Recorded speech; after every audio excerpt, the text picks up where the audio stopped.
یہ کہانی ایک ایسے انسان کی ہے جس کے مثبت سوچ نے انسان کی زندگی کے پہلو کو اجاگر کر دیا اور یہ ثابت کر دکھایا کہ اگر کوئی انسان کسی کام کو کرنے کا ٹھان لے تو یقیناً وہ کر سکتا ہے۔ کہ انہوں نے خود ہی 1000 مرتبہ کوشش کرنے کے بعد بجلی روشنی بلب کی ایجاد کی۔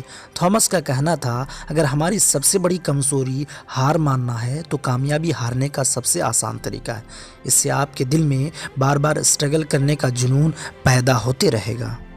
انہوں نے بہت ساری چیزوں کی ایجاد کی، جس میں سے ایک بلب کی ایجاد، الیکٹرانک مشین، بھاپ سے چلنے والی گاڑی کو بجلی سے چلایا۔ کارمافون کی انوویشن انہی کی دین ہے۔ ان کے علاوہ انہوں نے اپنی زندگی میں 1093 انوویشن۔ تھامس بچپن ہی سے عجیب و غریب حرکت کیا کرتا تھا۔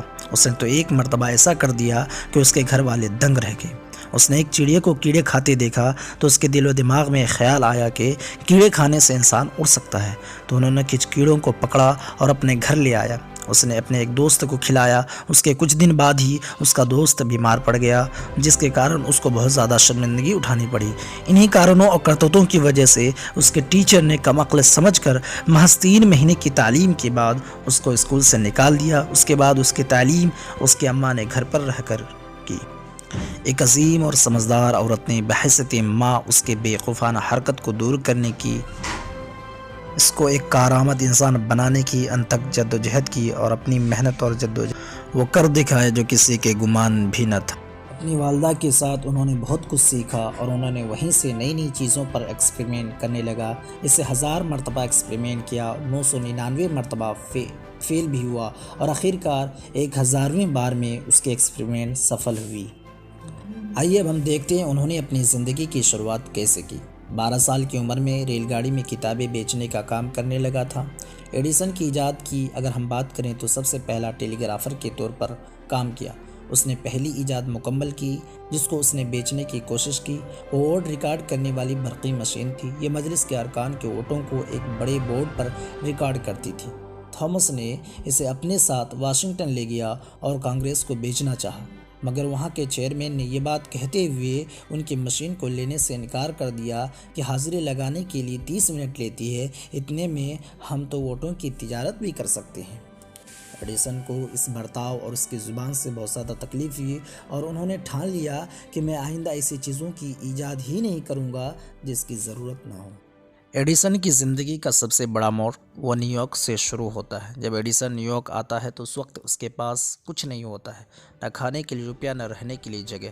تو اس وقت وہ گولڈ انڈیکیٹر کمپنی کے ایک ملازم کے دفتر میں سونے کی اجازت مانگی۔ وہ وہاں پر زیادہ سے زیادہ وقت اسٹاک ٹکر کو سمجھنے کے لیے صرف کر دیتا ہے، جو کہ ایک ٹیلی گراف قسم کی مشین ہوتی ہے جو کمپنی کے پروکس کو سونے کی قیمت بتانے کے لیے استعمال کرتی ہے۔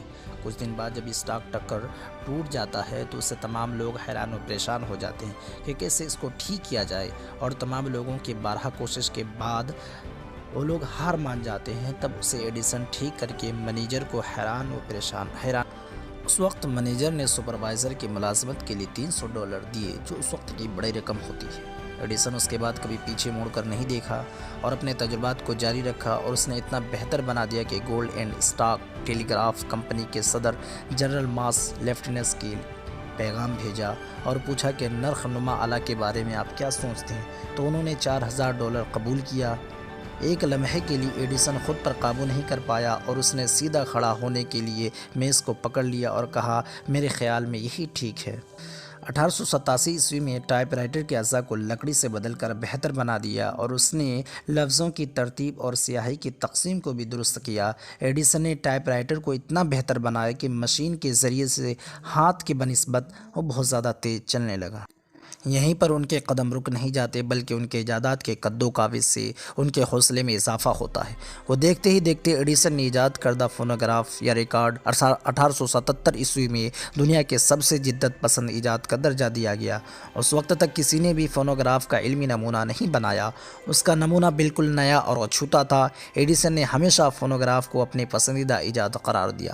البتہ اس کے اہم ایجاد دھکتا ہوا روشن بلب ہے۔ 1879 عیسوی میں واقع ہونے والا برقیاتی روشنی کا نظام پیدا کرنے والا پہلا انسان نہیں تھا۔ روشنی الیکٹرک انجینئر پال جیبلوکوف نے پیرس کے بازاروں کو آرک لائٹ کی روشن کیا، لیکن ایڈیسن چھوٹی روشنیاں چاہتا تھا جن کو گھروں اور دفتروں میں استعمال کر سکے۔ 1882 میں اس کے ادارے نے نیویارک سٹی میں گھروں میں استعمال کے لیے برقی توانائی پیدا کرنی شروع کر دی۔ ایڈیسن نے بجلی کا بلب تیار کر لیا۔ یہ بلب جو آج کوئی بھی چند روپے میں بآسانی خرید سکتا ہے، ایسے ہی تیار نہیں ہو گیا۔ اس کو ایک بلب کو تیار کرنے کے لیے 1000 مرتبہ تجربات کرنے پڑے، تب جا کر یہ بلب تیار ہوا اور اپنے نتائج تک پہنچا۔